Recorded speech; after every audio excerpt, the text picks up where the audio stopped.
All right, now that we've taken this out of the box, I've had a chance to look over the gun.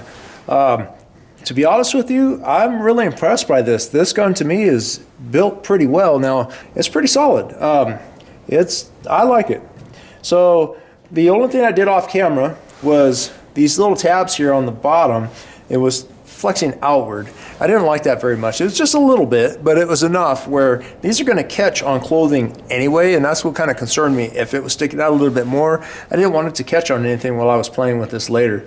So what I wound up doing was bending it down just a little bit, putting the screws back in, and it made it go back closer to the wood.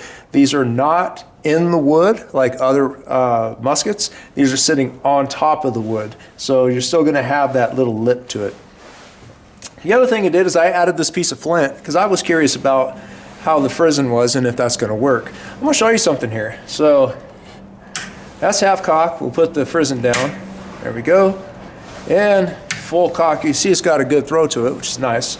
I'm going to press this trigger and watch the sparks. Sparks pretty good. That's right out of the box. I haven't done anything special to it, and it works really well.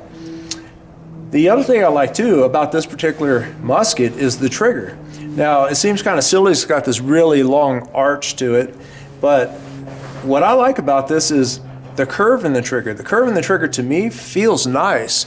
The stock itself too is a little thicker here than say a prairie type musket, and in my hand it feels really good with that curve in the trigger too. It feels really comfortable. I can't wait to shoot this. So the next thing we need to do is we need to drill a hole on the side to make this actually work. So in order to do that, we're going to need to pull it out of the stock. And there are 3 pins you need to push. You need to push this pin here. There's a pin right here that you need to push, and a pin right there. Now when you do that, you need to be careful because these pins are flat. They're just nails, to be honest with you. And they grind them down so they're flat, and they may have a lip. Because of that lip, this wood is really soft. And if you press that pin out, that little flat spot can catch the wood, or that little lip, and pop a piece off the wood. And that sucks. There's no way to fix that. I mean, there are ways to fix it. It's just why if you don't have to. So what we're going to do is pop these out very carefully, and I'm going to take this over to a sander and then smooth those out on the end so they go back and forth a little easier. The other thing we're going to do when we pull the barrel is we're going to check the breech plug. Now I've seen 2 types of breech plugs that come with these guns. One starts with the threading right behind the tang and goes all the way forward. I like that because if you drill a touch hole and you got to cut those threads back a pinch, you still have threads back here that'll work and give you some strength. The other ones, they go up about 1/4 inch and they divot down. I don't know why they cut that out there, but they divot down and then start the threads. And one of my muskets is like that, and it was almost right in the middle, and I didn't like that at all because if I cut any threads off the front, I wouldn't have very many left behind, and I didn't like that whatsoever. So it had a hole drilled in the center, and I had to come through the side and kind of make another hole for that powder to reach and to fire. It works. I just prefer threads all the way going from the tang forward. So let's pull this out of the stock. We'll see what this breech plug has to offer us, and we'll drill this hole on the side and get it one step closer to taking out in the field. Can't wait for that. I'm excited. All right, guys, I'm going to spare you showing you how to do all 3 of these pins, but I'm going to show you at least one. So what I do is I get one of these punches. I got these at Harbor Freight. They're super uber cheap. Set it right on top where the pin is. Just be real careful. Take your time and just tap it real light. Like so. The other side is going to come out. Feel that? That's when I stop. I'm not trying to make this hole any bigger than I have to. And then you'll see it comes out the other side. That's when you grab a pair of pliers. There. Grab your pair of pliers and you pull it out. Once it's out, we're going to save them because I do believe they're different lengths going up the barrel. We'll take it over to the sander. We'll take off those ends that I was talking about and smooth that out.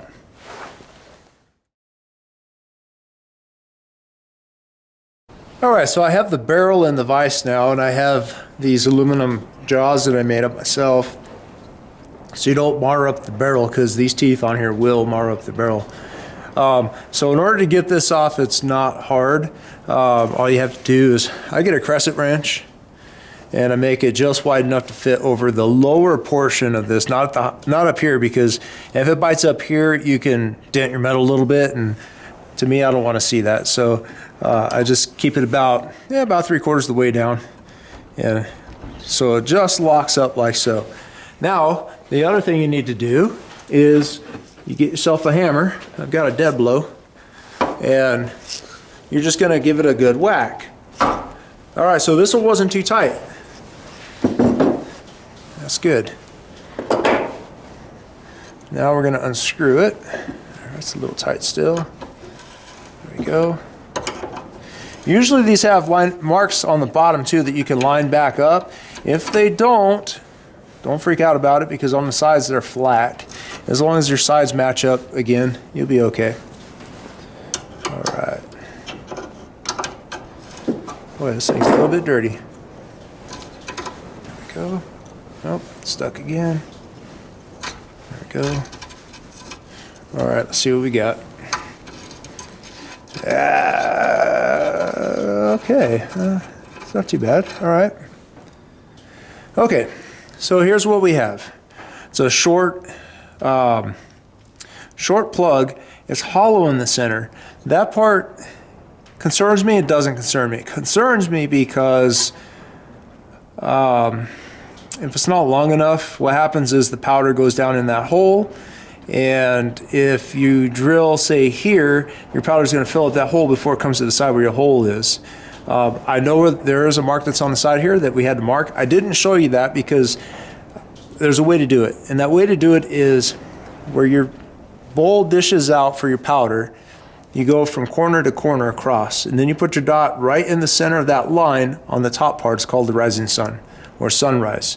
What these guys do when they test this steel to make sure it's hard enough after hardening it is they'll punch it. So there's a punch mark right here. You'll see punch marks all over the gun like that, just these little dots, and they're just checking the steel to make sure it's hard enough.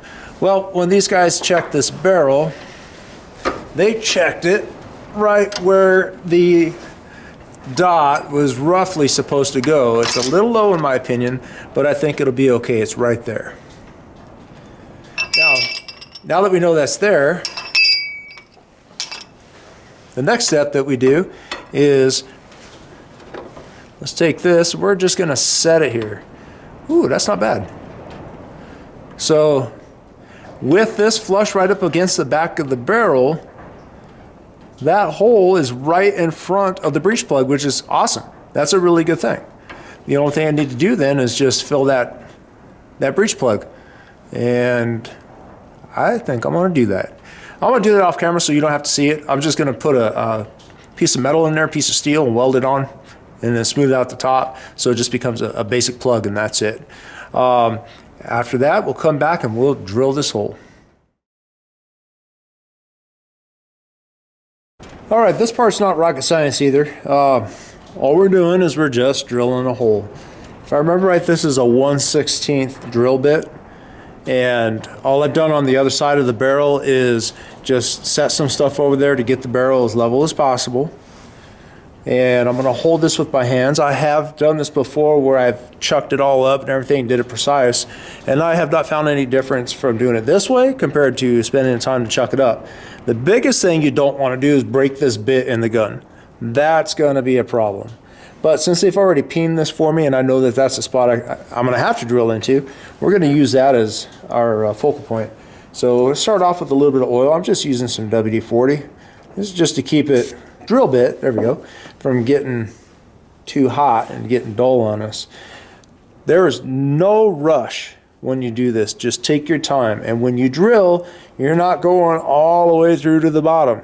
You're just going through this first wall. Once you hit the inside and the center, you're good. So we'll turn this on, make sure everything's good. Plugged in.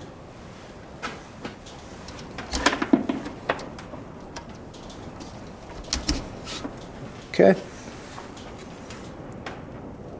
And here we go.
Okay, we're almost there. I'm gonna give it a little bit of oil again.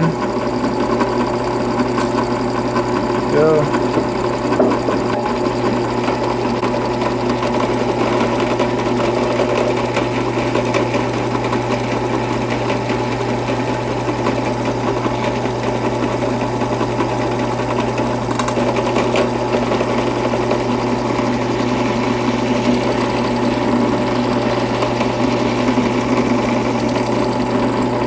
Okay, that's it. It's all the way through. We'll clean it up and check it out. All right, so what I've decided to do is instead of welding a bolt into there, or a section of a bolt, and then grinding it down, which I may do in the future, I decided to fill this up with a bunch of JB weld. I'm gonna let that harden, and then I'll just grind that flush. I'm not too concerned about the pressures and stuff and things blowing out of there. If anything, it'll compact it down. But after a few rounds, I'll take this out again and check and see the damage, or if there's any damage at all, if anything needs to be done. Worst case scenario, I'll just have to re-drill it and clean it out, and then I'll just put that bolt in and weld it for good. But for now, we'll do that. We'll let it dry. While I'm doing that, I have taken off all of the furniture to the stock, and I'm going to refinish the stock. So one thing I want to make you guys aware of, when I took this off, some of these guys, they don't do this very well, and I noticed it right in these areas. There were some low spots that they put some putty in. So if you pull this piece off, just be careful. If you see putty on there and you're trying to make this smooth, you may need that again in order to fill those spots again. So I'm going to take all this finish off here. It's actually really, really easy. You can probably do it with your fingernail. See how it starts to come off? Like that. And that's why I want to remove it. It doesn't take much to take this off. I just use my pocket knife. It'll take me a couple minutes. I'm going to scrape this all off. We'll have bare wood. And it'll look like that once you take it off. And then we'll go from there.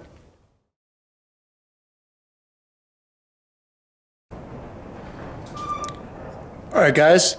I've plugged up the hole that's in the breech plug here, and I smoothed it flush. I took just a little bit off the outer edge here to make it flush, and it should line up where the hole's going to be in front now of the flat spot of the plug. So we're going to put this in. We're going to tighten it up. Now what's nice about it too is, as you can see, it does have a flat spot here and a flat spot there, so it's not going to be super hard to line up. The barrel's facing upside down, so the sight is down, which means this tab here is going to go down toward the floor.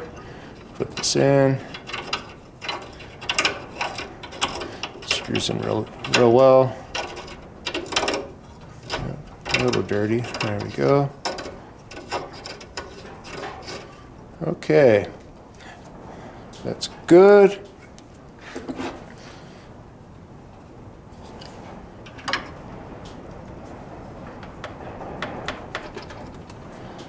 Eyeball in here, there is a mark, so I'm lining up the little mark that's on the bottom here with where it should be, as well as looking at the sides. Looks like it needs to go just a little bit more. You just want it flush. All right, that looks about good. So we're gonna wash up this barrel. I'm gonna wash this barrel up entirely, get all the grease and everything off of it, and we're gonna start browning all the steel parts next.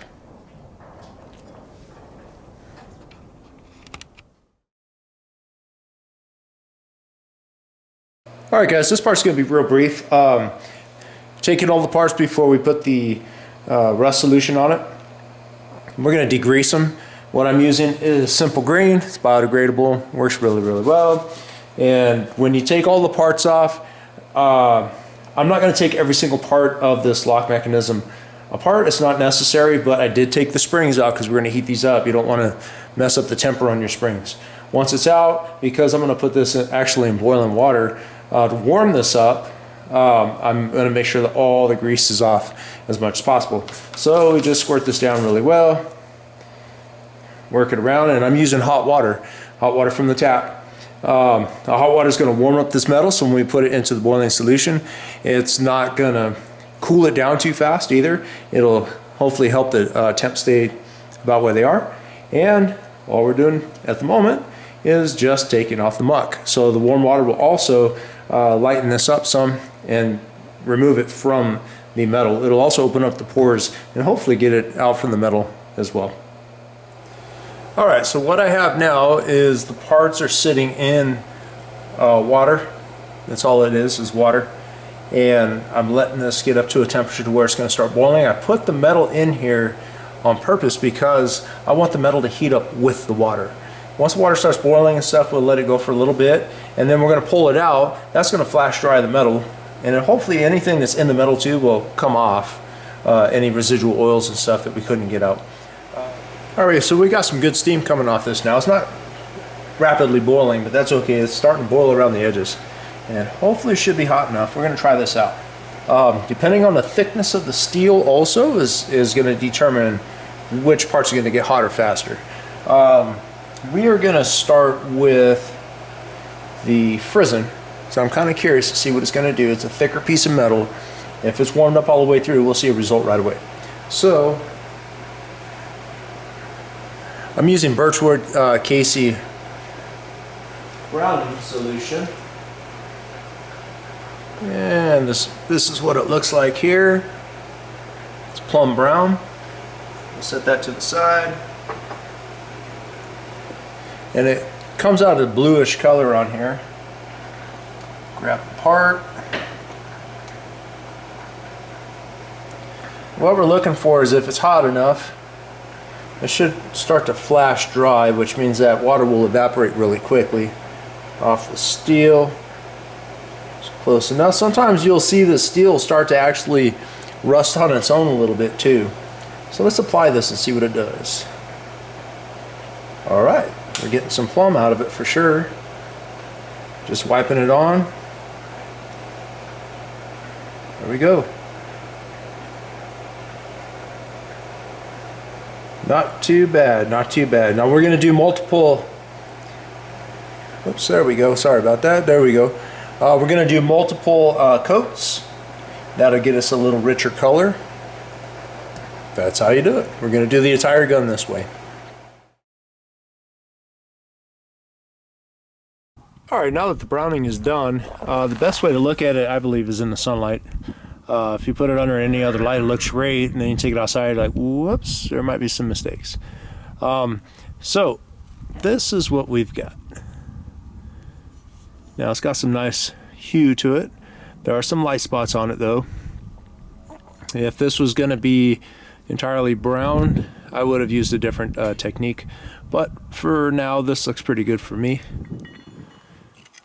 And here we go too. I fire blued the screws just to give it a little something different. And here's the barrel.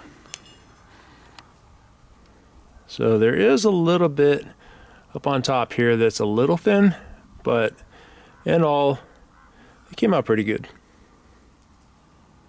I'm ready to put this thing back together now and see how it shoots.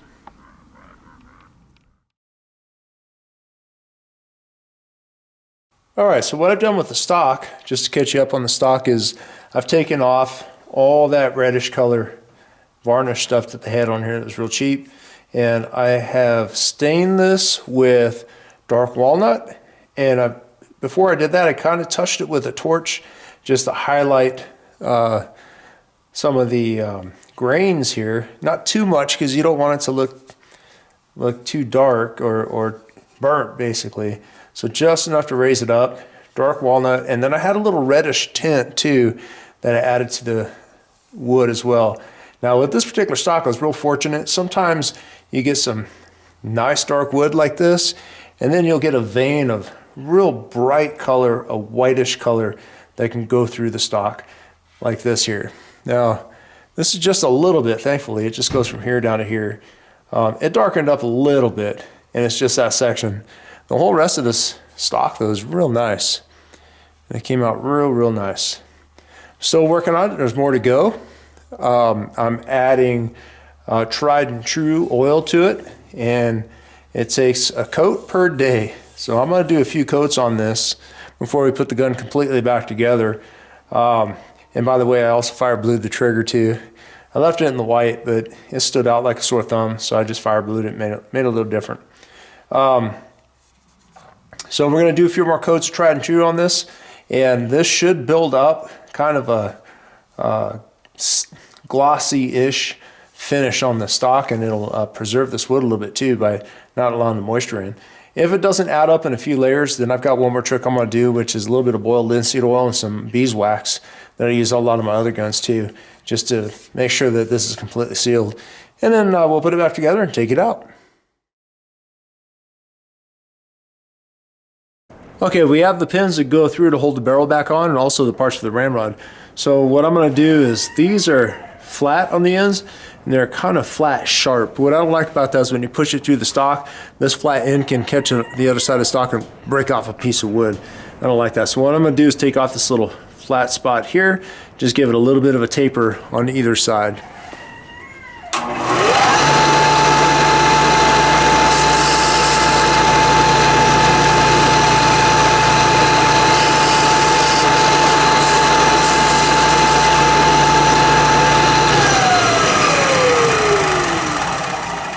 Okay, so it doesn't take much. You're just smoothing it off a little bit, making it round.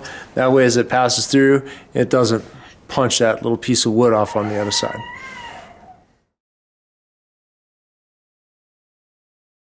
All right, now that we've got all the parts completed like we wanted, it's time to put it all back together. So we got the brown barrel, then we've got the stock, and every other part that we need to deal with.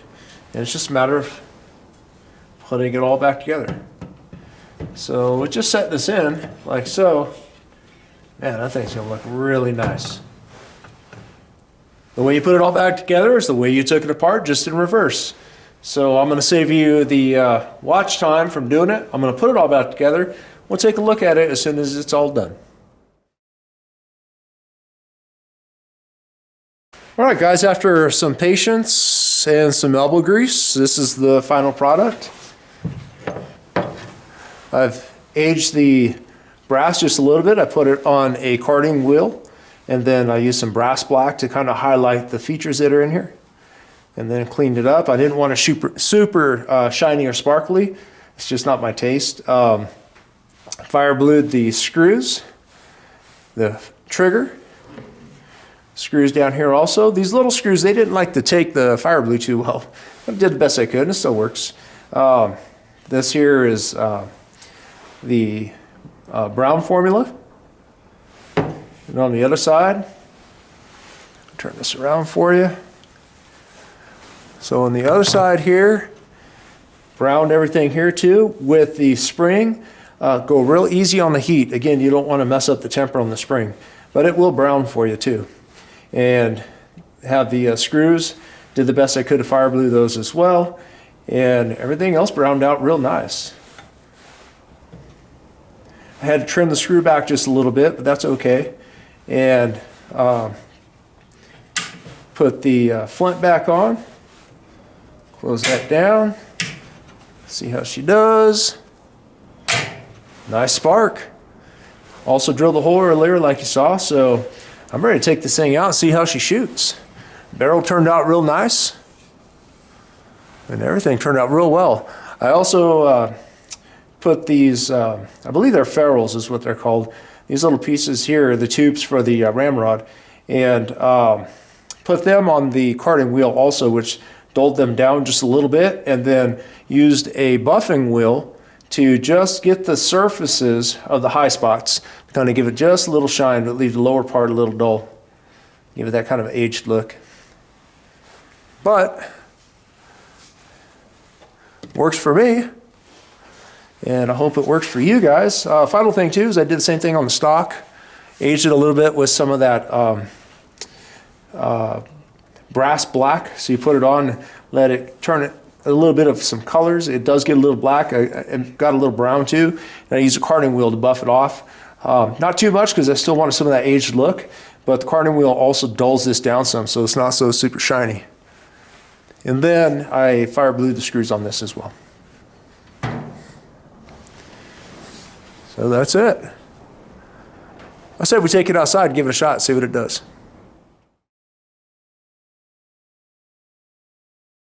All right, guys, we're out here on the range. And here she is all dolled up, all ready to go. I'm gonna load her up. I'm gonna show you how I'm gonna load her up. Starting off with 70 grains of 2F black powder.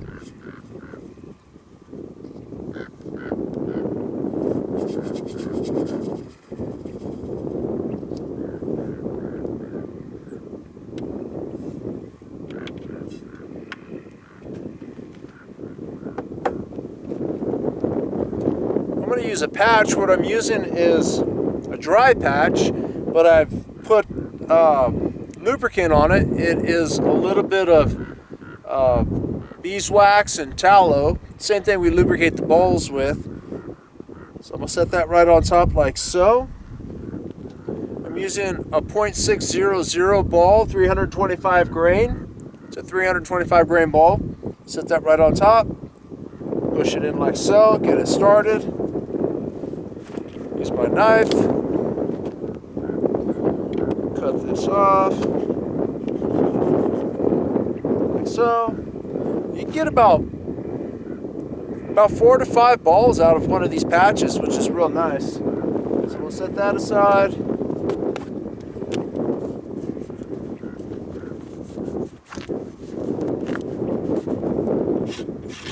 Take the ramrod. Start it, push it down.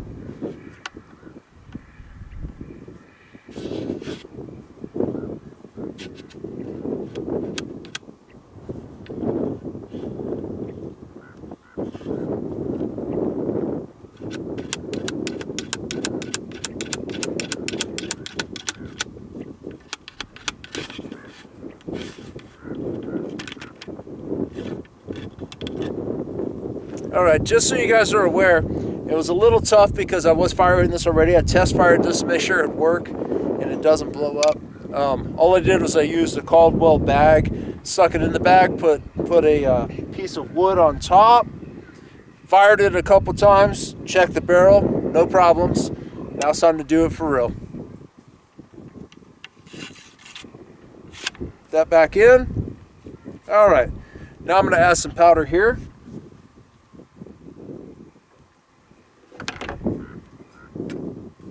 Doesn't take much.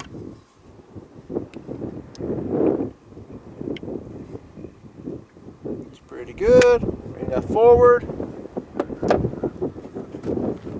Now she's ready to go. I'm going to show you the target. We'll set this up so you can watch me fire this. All right, guys, we have a target. It's right down there. It's about 40 yards. Let's see how she does.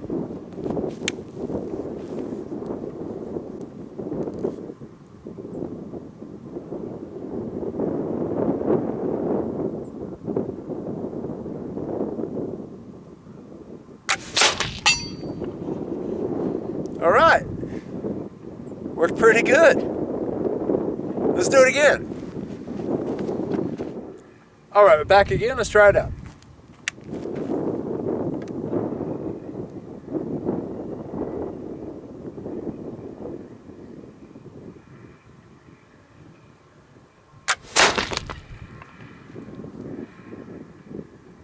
All right, that's probably a little bit low, looked like to me. I had the sight high, but I did push into it. These things don't kick. It's just a thump. It doesn't kick whatsoever. But there's no rear sight. So I had the sight a little too high, I think, and I pushed into it last second, which brought it down low. Let's try it again. All right, round 3.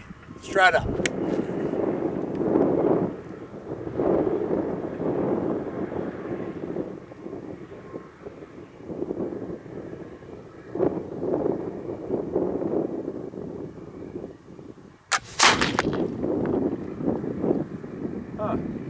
All right, it went low again. I did not push that time, or at least I don't think I did. I was trying to pay attention as to how I shot, working on the trigger actually. Let's put some 3F in it and see what the 3F will do. right, 70 grains 3F.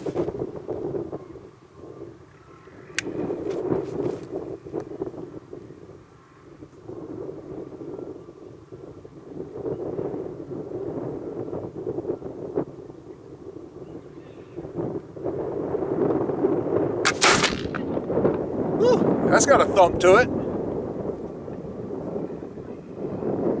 Woo, that was good. Okay.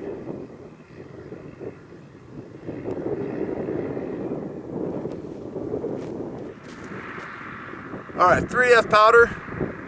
Little less powder though this time. Let's see what this does.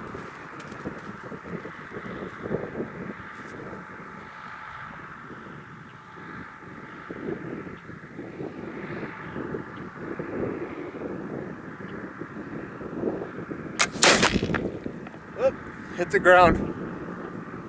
That was my bad. I pushed into it at the last second. Oh, that 3F works really well on this. This is going to be the last shot though for today. Little issue with the ramrod. I'll show you what happened.